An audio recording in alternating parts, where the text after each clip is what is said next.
Oi, turma.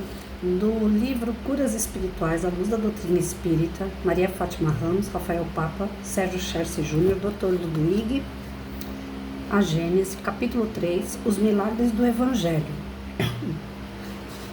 Curas, perda de sangue. Através desse tema curas, nós vamos ver alguns episódios, que na verdade não foram milagres, mas o Evangelho consta como se fosse. Perda de sangue. O episódio, então, era de uma mulher enferma com uma perda de sangue há 12 anos, que muito sofrera nas mãos de vários médicos e que, tendo gasto todos os seus bens com ele, não recebera nenhum alívio, mas se achava cada vez pior. Tendo ouvido falar de Jesus, veio na multidão por trás e tocou as suas vestes, porque ele dizia: se eu puder tocar somente as suas vestes, estarei curada. No mesmo instante, a fonte do sangue que ela perdia secou e sentiu em seu corpo que estava curada dessa doença. No mesmo instante, Jesus, conhecendo em si mesmo a virtude que dele saíra, retornou para o meio da multidão e disse: quem tocou as minhas vestes? Seus discípulos lhe disseram: vedes que a multidão vos comprime de todos os lados e perguntais quem vos tocou? E ele olhava tudo a seu redor para ver aquela que o tocara. Mas essa mulher, que sabia o que se passara com ela, tomada de medo e de pavor, veio a se lançar aos seus pés. Ele declarou toda a verdade, e Jesus lhe disse: minha filha, a vossa fé vos salvou. Ide em paz, e sede curada de vossa doença. São Marcos, capítulo 5, versículo 25 a 34. No item 11, essas palavras, conhecendo em si mesmo a virtude que dele saíra, são significativas. Elas exprimem um movimento fluídico que se operou de Jesus para a mulher enferma.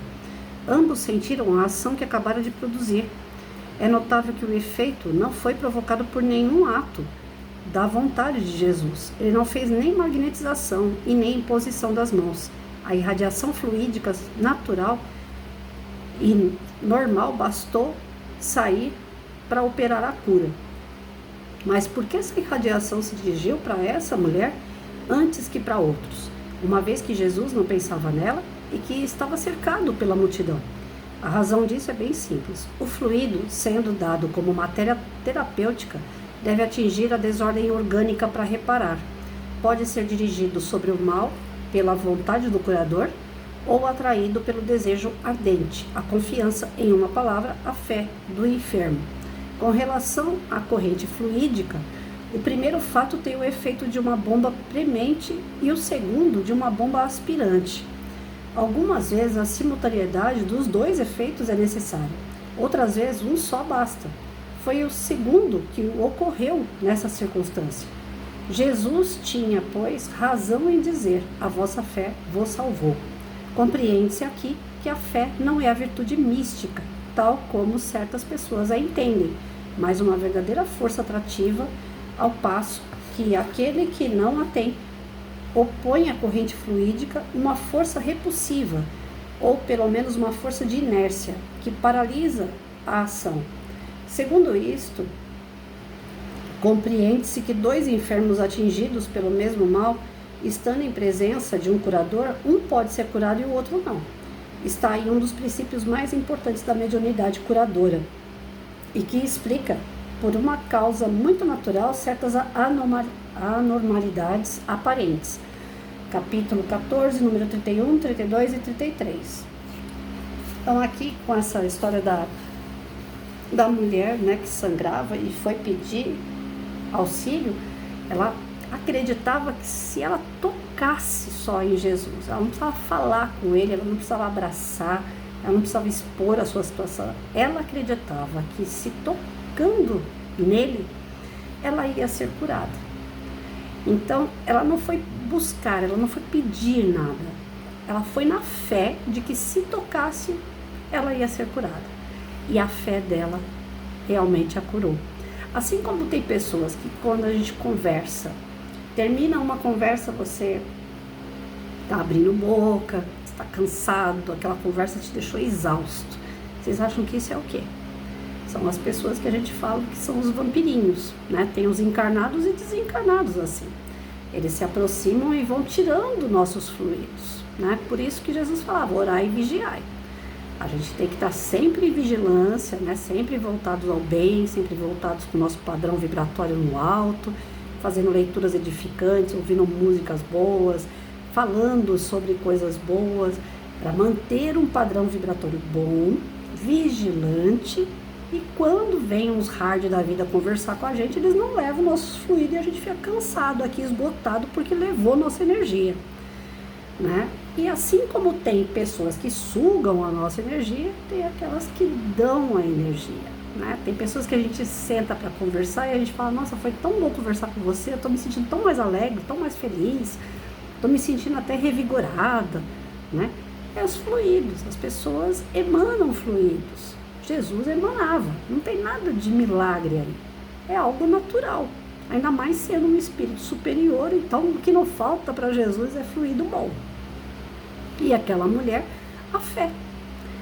Se fosse, né, para tratar uma pessoa, o médium curador, como a gente já estudou aqui, né, eu posso pegar duas pessoas com o mesmo problema e o médium curador está ali dando passe. Uma pessoa pode ser que saia curada e a outra não, com a mesma comorbidade. Por quê? Vai da fé da pessoa. Aquela que estava com fé de que aquele tratamento realmente ia fazer algo por ela, ela sai melhor, ela sai até curada. E aquela que sentou ali e falou, agora deixa que a espiritualidade trabalha, mas ela não faz por onde, ela não acredita totalmente, tipo Patrícia Santomé, vai ficar ali tomando passe muitas e muitas vezes até acordar para a vida e chegar a hora dela, né? O merecimento dela, para que ela não precise mais daquela doença. A comorbidade não é um castigo, é uma oportunidade de você entender as suas desregras, né? As coisas ruins que você fez de uma forma dolorida, não foi pelo amor, foi pela dor, e no entanto ela não é eterna. A partir do momento que você começa a entender os seus erros e transformar os seus erros em ações boas, mudar o seu comportamento, o seu pensamento, os seus sentimentos em relação à vida e às pessoas, aquela comorbidade não faz sentido mais de estar no teu corpo, não precisa mais dela. E aí chegou o seu momento de ser curado, aí basta você ter a fé, né? E a sua fé te cura. Eu vi uma palestra uma vez, eu acho que até o nome da palestra era essa, a sua fé te curou. O palestrante repetia bastante essa frase, que ele falava assim, vela cura? Aí todo mundo na palestra, né? Não. Terço cura? Não. Quadro cura? Não. Imagem, seja ela da forma que for, em cerâmica, vai curar? Não. Lencinho benzido vai curar? Não. Água benta cura? Não. Então todo mundo na palestra respondendo para ele que nada daqueles, né, sortilégios ali, eles curam. Aí o palestrante, depois que ele fez todo esse levantamento, ele falou assim, e se eu falar para vocês que cura? Aí todo mundo, não, imagina, não, né, de jeito nenhum. Ele falou assim, não é o objeto, não é a vela, não é seja lá o objeto que for, não é ele que curou. Mas a fé da pessoa naquele objeto era tão grande que ela conseguiu a cura. Então, a gente jamais pode chegar numa pessoa que usa uma vela na intenção de um anjo protetor, ou como se fosse oferecendo para um espírito protetor, ou para um santo, que aquilo ali vai trazer para ela mais saúde. A gente jamais pode desdenhar de alguém que acredite nisso. Porque é bem provável que a fé que ela tem no acender aquela vela e fazer aquela oração seja tão fervorosa que ela vai ser atendida. Não foi pela vela que ela foi atendida, não foi pela oferenda que ela foi atendida, mas pela fé que ela teve naquele momento, através daquela oração, através daquele objeto. Então, não é que nós espíritas vamos começar a acender vela, nós não temos ritos, nós não temos dogma, não temos nada disso. Né? Não é, então já que pode, vamos fazer? Não. Faz isso quem vem de outras religiosidades. Né? O espírita não faz nada disso, o espírita faz a sua prece. O mais que o espírita tem é uma água fluidificada, que nada mais é do que uma prece na sua água. Não tem ritual, não tem dogma, não tem nada disso. O espírita, ele é obrigado a se olhar no espelho Não tem ninguém por ele, não tem padre por ele, não tem pastor por ele, não tem milagres. O espírita, ele estuda porque ele sabe que não existe milagre. O que existe, mesmo no caso de curas, dá para ser explicado. E milagre a gente está vendo desde o começo. Milagre é uma palavra que a gente utiliza quando a gente não tem explicação. Por não ter explicação, a gente fala milagre, né? Aconteceu, não sei como, então é milagre. E aqui o livro quebra total isso. Ele vai mostrando que as passagens que todo mundo imaginava que era milagre de Jesus estava fazendo milagre, na verdade tem explicação. São os fluidos, são energias, você trabalhar a sua mediunidade, tudo tem explicação. Do Espiritismo, aquilo que ele não explica, ele fala pra gente, vai chegar o momento de ser explicado também, porque tudo tem um porquê. Só que agora, se a gente falar, vocês não vão entender. Então não adianta falar agora, mas lá na frente ainda vocês vão ver. Então o espírita, ele se depara no espelho. Ele olha para o espelho e fala assim, tudo está dependendo de você. Não está dependendo de cerâmica, de quadro. Aqui em casa eu tenho um monte de quadro de arte sobre Francisco de Assis. Eu gosto dele, eu gosto da história dele. Eu me sinto mais próxima da história de Francisco de Assis do que de Jesus. Eu falo isso sempre, eu amo, sou apaixonada por tudo que Jesus fez, sou grata por tudo que ele representa pra gente. Ele é o caminho, a verdade, a vida. De fato, é difícil seguir Jesus, não é fácil, mas eu sinto ele uma história tão longe da nossa, e o Francisco de Assis eu acho uma história mais próxima, porque Jesus já nasceu praticamente perfeito, né? Ele viveu no meio dos camponeses e tal, mas a história que se retrata de Jesus é um homem perfeito. E Francisco de Assis não, eu me identifico com ele porque ele errou tanto antes de acertar o passo, que a minha intenção, o que eu olho para ele é falar assim, se ele conseguiu, sendo promíscuo, sendo todo errado, e ele se transformou numa pessoa melhor, então eu também consigo, né? Então eu sinto Francisco de Assis mais perto. Então aqui em casa tem um monte de obra de arte assim, de Francisco, mas vocês jamais vão me ver agachada lá, ajoelhada, orando na frente de uma imagem, porque a imagem, para mim, não tem significado para orar, para ter fé. Mas é como se fosse um retrato de alguém querido, né? Você não tem retrato na sua casa, do seu pai, sua mãe, seu filho? Né? Eu tenho, da minha família. E aí o Francisco eu coloco nesse pé, como uma referência de alguém que está ali e que eu quero alcançar, né? Eu quero chegar ali no mesmo grau que ele, não perfeito, né? Depois de Jesus, acho que Francisco de Assis foi o segundo cara assim mais redondinho, né? Mais perfeito. Mas eu quero chegar nessa bondade dele, nessa pureza de coração. Como ele falava na oração, fazei de mim um instrumento de vossa paz. Já pararam para pensar na força dessa frase? Fazei de mim um instrumento da sua paz, da paz de Deus através de mim. E aonde a gente vai, a gente leva briga, ignorância, violência, maledicência, vaidade, orgulho. Então tá longe ainda de filtrar essa frase de Francisco e ser um instrumento de paz, né? Levar a paz às pessoas. Aonde tem ódio, você falar de amor. Geralmente quando se fala em ódio, você entra no embalo e odeia também. Você não sabe nem quem é que está odiando, mas já que está todo mundo odiando, você odeia também. No mundo que nós estamos, nós mais erramos do que acertamos, porque a tendência, né, por conta das nossas fragilidades, é sucumbir, é cair no erro junto com os outros.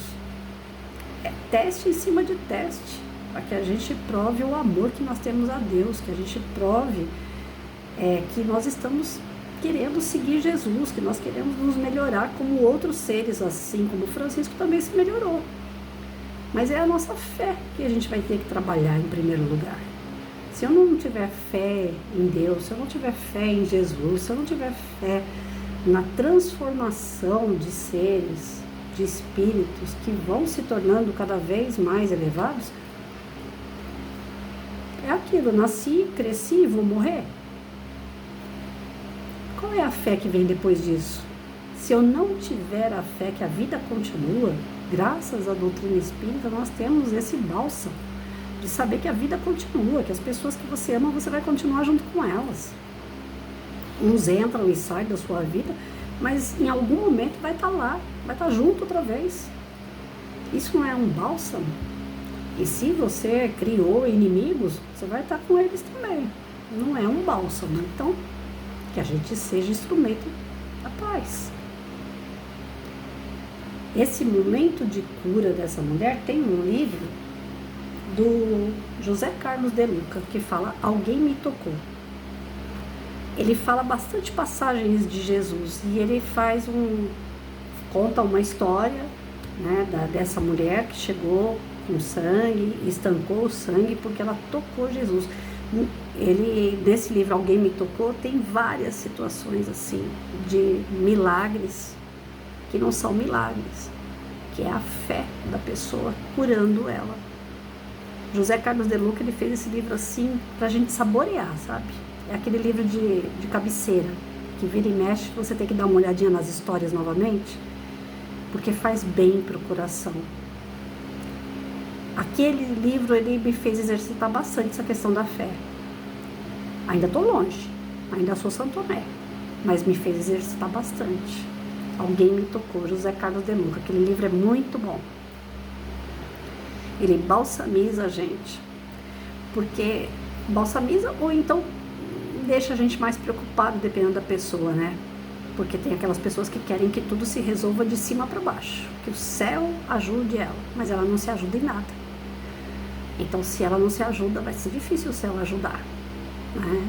O céu nunca desampara, mas vai deixar sofrer um pouquinho, até acordar, até despertar.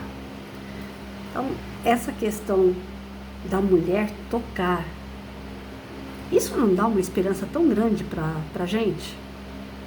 Se a gente conseguir desenvolver essa bendita fé de que eu vou conseguir,